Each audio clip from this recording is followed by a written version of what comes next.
Hello, this is NK Mishra and you are watching NK Mishra classes. आज इस video में basic confusion को दूर करेंगे। मान लीजिए बेसिक में कुछ भी प्रॉब्लम है जो आप बार बार खुद से सवाल करते हैं कि ऐसा कैसे होगा, आज यही क्लियर करने वाले हैं। जैसे आप यहाँ पर देखेंगे आई वॉज और आई हैड बीन में क्या अंतर है, क्योंकि दोनों का मतलब होगा मैं था।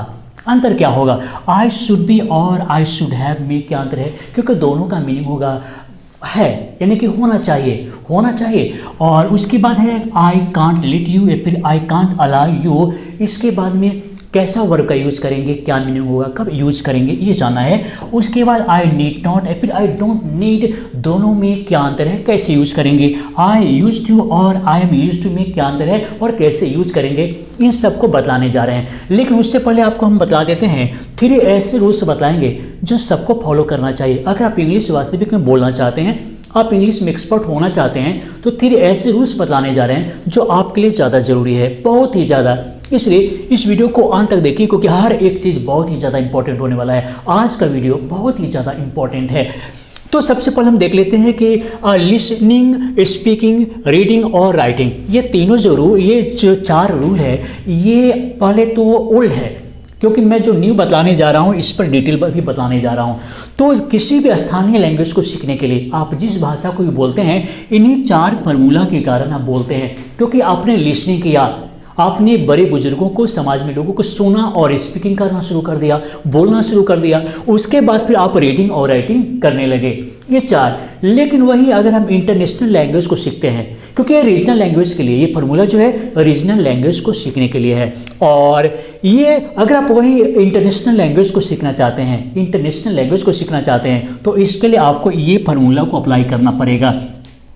पहले क्या करना पड़ेगा, क्योंकि अगर आप इनिशियल स्टेज में है तो आपको क्या करना पड़ेगा शुरू में, तो आपको क्या करना है कि डेली यूज्ड वर्ड्स को याद करना है। बहुत ही सीरियसली इस बात को समझिए।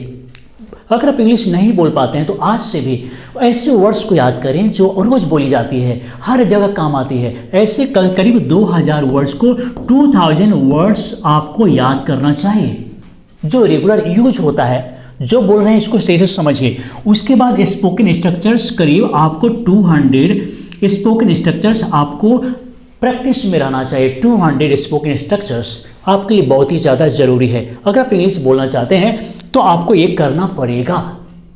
उसके बाद राइटिंग ऑन टॉपिक्स, मतलब इतना करने के बाद 100 किसी भी टॉपिक पर आप लिख दीजिए, क्योंकि राइटिंग हैबिट से क्या होता है कि स्ट्रक्चर्स आपके जुबान पर आता है, तब आप बहुत आसानी से कुछ भी एक्सप्रेस कर पाते हैं, किसी भी टॉपिक पर बहुत ही आसानी से बोल पाते हैं। तो 100 टॉपिक्स पर आपको लिखने की प्रैक्टिस करना चाहिए। जो भी नज़र आए उस पर आप लिख डालिए, ऐसी होनी चाहिए। ये बहुत ही आसान तरीका। उसके बाद जब ये कंप्लीट हो जाए, उसके बाद आप क्या करेंगे, लिसनिंग करेंगे। मतलब लिसनिंग कीजिए या फिर वॉचिंग कीजिए, इंग्लिश न्यूज़ को सुनिए या फिर इंग्लिश कन्वर्सेशन को सुनिए, देखिए, ये करना है। और उसके बाद फिर स्पीकिंग प्रैक्टिस कीजिए। ये सब मुझे लगता है 2000 वर्ड, 200 स्ट्रक्चर्स, 200 स्ट्रक्चर्स और 100 टॉपिक्स, ये सब 3 से 4 महीने काफ़ी हो जाता है किसी व्यक्ति के लिए। और उसके बाद ये प्रैक्टिस कीजिए। मुझे लगता है कि किसी भी बिगिनर्स के लिए बहुत ही इंपॉर्टेंट ये फार्मूला है।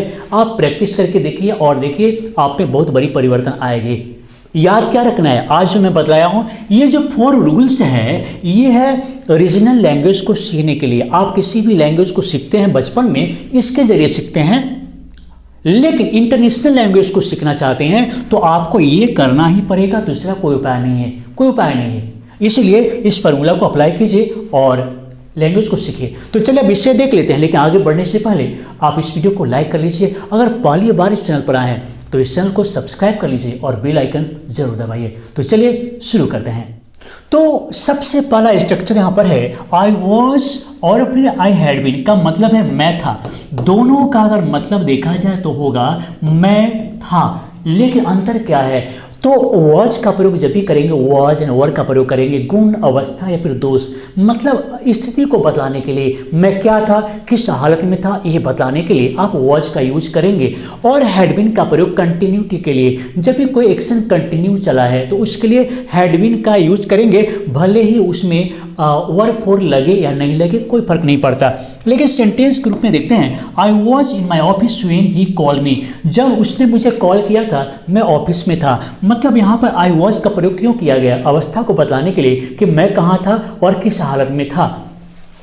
उसके बाद he was 20 years old when he got married, जब उसका शादी हुआ था तो वह 20 वर्ष का था, वह 20 वर्ष का था, यानी कि अवस्था के बारे में बता रहा है कि वह 20 वर्ष का था जब उसकी शादी हुई थी। उसके बाद देखेंगे he had been in Mumbai for 10 years। अब यहाँ पर देखिए रहने का जो बात है, मुंबई में रहने की जो बात है, फॉर 10 years यानी कि कंटिन्यूटी चला, कंटिन्यूटी इन एक्शन, किसी भी कार्य में कंटिन्यूटी चला, और इसलिए यहाँ पर हैड बीन का यूज़ करना जरूरी है। आई वॉज नहीं करेंगे, वो रॉन्ग होगा। तो he had been in Mumbai for 10 years, वह मुंबई में 10 वर्षों से था। उसके बाद या फिर 10 वर्षों से रह रहा था, 10 वर्षों से था, ऐसा बोलेंगे हम।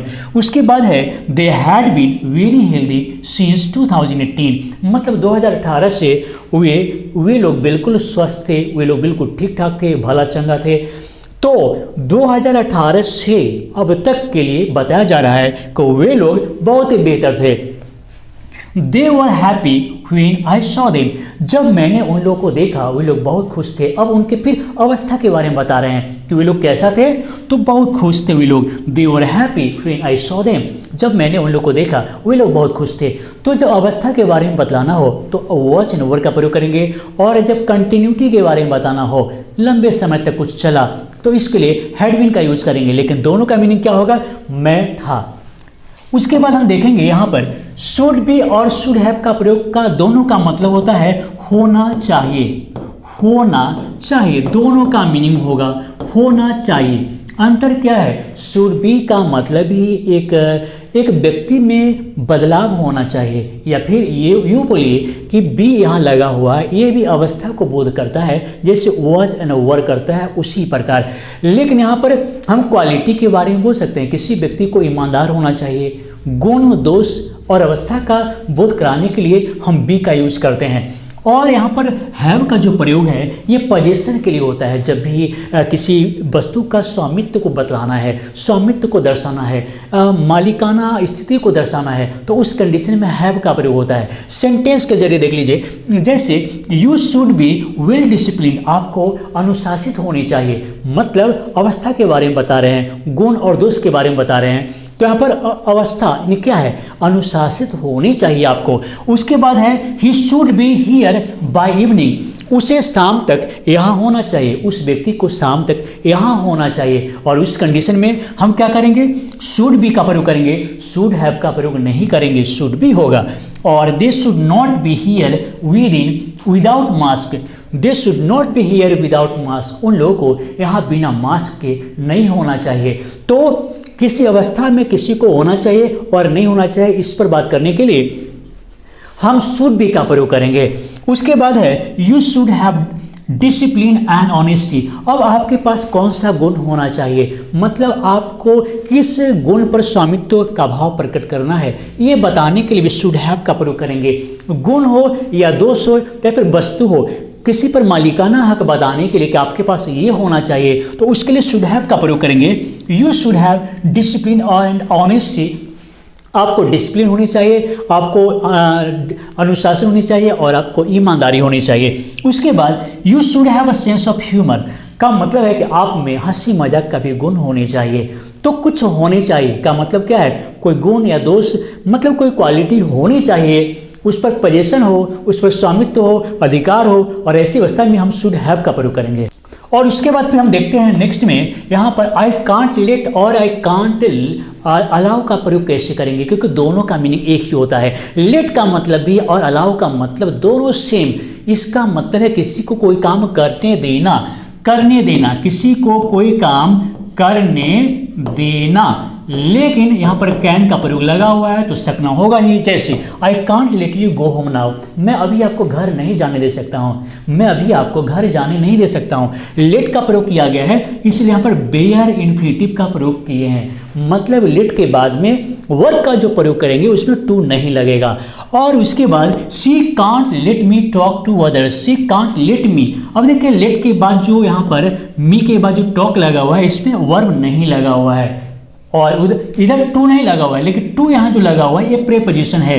तो she can't let me talk to others, वह मुझे किसी से बात करने नहीं दे सकती है। उसके बाद है will your father let you go to Nepal. Will your father let you go to Nepal, क्या आपके पिताजी आपको नेपाल जाने दे सकते हैं या जाने देंगे? क्या आपके पिताजी आपको नेपाल जाने देंगे? तो इस तरह से कोई काम करने देंगे। तो यहाँ पर भी लेट का प्रयोग हुआ है और गो से पहले टू का प्रयोग नहीं हुआ। क्यों? क्योंकि यहाँ पर बेयर इन्फिनेटिव का प्रयोग होगा, विदाउट टू वर्ब का प्रयोग होगा, और इसके बाद में सिचुएशन के अनुसार प्रीपोजिशन के रूप में टू का प्रयोग हुआ है। उसके बाद देखेंगे I can't allow you to come here late, मैं तुमको यहाँ लेट से आने का इजाज़त नहीं दे सकता हूँ। तो अंतर क्या है यहाँ पर? जब अलाउ का प्रयोग करेंगे तो यहाँ पर फुल इन्फिनेटिव का प्रयोग करना होगा। जब हम अलाउ का यूज़ करेंगे तो यहाँ अलाउ के बाद में फुल इन्फिनेटिव का यूज होगा, मतलब वर्ब से पहले टू का प्रयोग करना है। उसके बाद I can't allow them to stay here, मैं उन लोग को यहाँ ठहरने का इजाज़त नहीं दे सकता, मैं उन लोग को यहाँ ठहरने नहीं दे सकता। सीखना क्या है? जब हमने अलाउ का प्रयोग यहाँ पर किया है तो वर्ब से पहले टू का प्रयोग यहाँ पर करना है और करना चाहिए। उसके बाद हम देखेंगे यहाँ पर आई नीड नॉट और आई डोंट नीड का प्रयोग कैसे करेंगे। तो एक बात याद रखिए कि नीड का प्रयोग मार्जिनल मॉडल वर्ब की तरह करेंगे, यूज करेंगे। मतलब ये है कि इसे मेन वर्ब के रूप में और हेल्पिंग वर्ब के रूप में भी यूज कर सकते हैं। अगर हेल्पिंग वर्ब की तरह यूज करते हैं तो यह मॉडल वर्ब कहलाएगा, और अगर इसे मेन वर्ब की तरह यूज करते हैं तो टेंस कहलाएगा, टेंस के रूप में आ जाएगा ये। तो दोनों का मतलब तो है कि जरूरत नहीं है, जरूरत नहीं है, ये दोनों का मीनिंग है। लेकिन सेंटेंस कैसा होगा? जैसे I need not your help, मुझे आपके मदद की जरूरत नहीं है। अब यहाँ पर देखेंगे जो हेल्प है ये नाउन है, वर्ब नहीं है। हेल्प मीन्स मदद करना होता है और मदद भी होता है। तो यहाँ पर हेल्प नाउन है, यहाँ पर हेल्प जो है वो नाउन है, तो मुझे आपकी मदद की जरूरत नहीं है। उसके बाद she need not come here again, उसे यहाँ आने की दोबारा आने की ज़रूरत नहीं है, उसे यहाँ दोबारा आने की ज़रूरत नहीं है।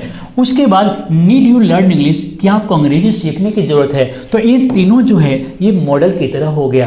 अब टेंस की तरह देखिए, I don't need your help, अगर हम कहते हैं कि मुझे आपके मदद की ज़रूरत नहीं है तो I don't need your help बोलेंगे। यहाँ पर टेंस के अनुसार में ही डजंट नीड हो सकता है। और इसके बाद यहाँ पर नाउन का प्रयोग किया गया है। लेकिन do you need to learn English, क्या आपको इंग्लिश सीखने की ज़रूरत है।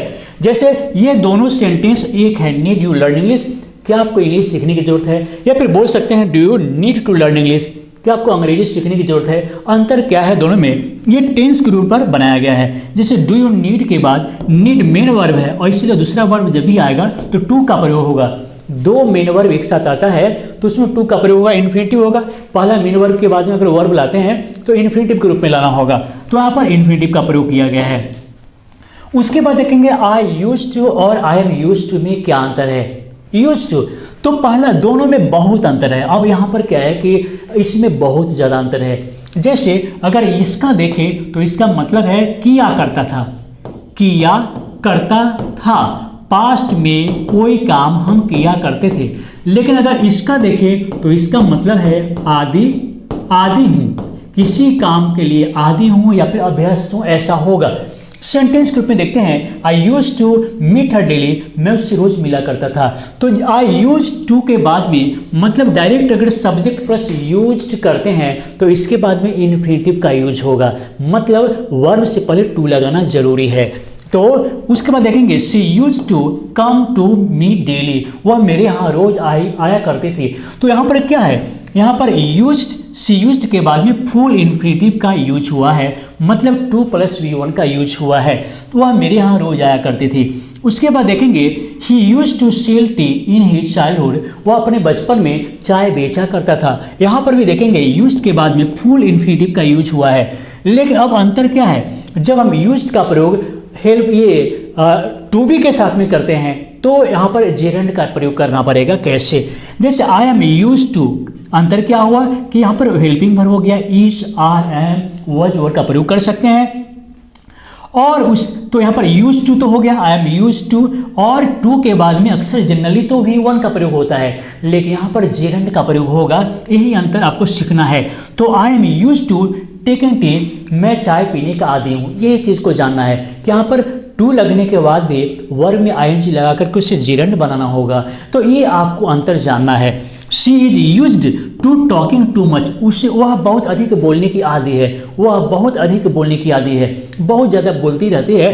तो यहाँ पर क्या है कि यूज टू के बाद में फिर यहाँ पर जेरेंट का प्रयोग किया गया, इसी चीज़ को जानना है। और दोनों के मीनिंग में भी अंतर है और यूज़ करने में भी अंतर है। उसके बाद हम देखेंगे आज का क्वेश्चन क्या है, ये देख लीजिए। क्या आपको मेरी मदद की ज़रूरत है? क्या आपको मेरी मदद की ज़रूरत है? करना क्या है? टेंस के नियम पर बनाएं, यानी कि आपको टेंस के नियम पर बनाना है। क्या आपको मेरी मदद की ज़रूरत है? तो इसे टेंस के नियम पर कैसे बनाएंगे, इंपॉर्टेंट है टेंस के नियम पे बनाना, क्योंकि आप इसे मेन वर्ब की तरह यूज़ करना है, मेन वर्ब की तरह बनाना है। नीड का प्रयोग मेन वर्ब की तरह यूज़ करना है। तो हम देखना चाहते हैं कि आपने इस वीडियो से क्या सीखा, अभी भी आप इसमें गलती करते हैं या फिर क्या करते हैं, ये जानना जरूरी है। तो कमेंट कीजिए, क्योंकि आपके हर एक कमेंट को देखते हैं और हम रिस्पॉन्ड करते हैं, जवाब जरूर देते हैं। तो कमेंट करना नहीं भूलिए। तो चलिए दोस्तों, इस वीडियो को देखने के लिए, लाइक करने के लिए और शेयर करने के लिए आप सभी को बहुत बहुत धन्यवाद।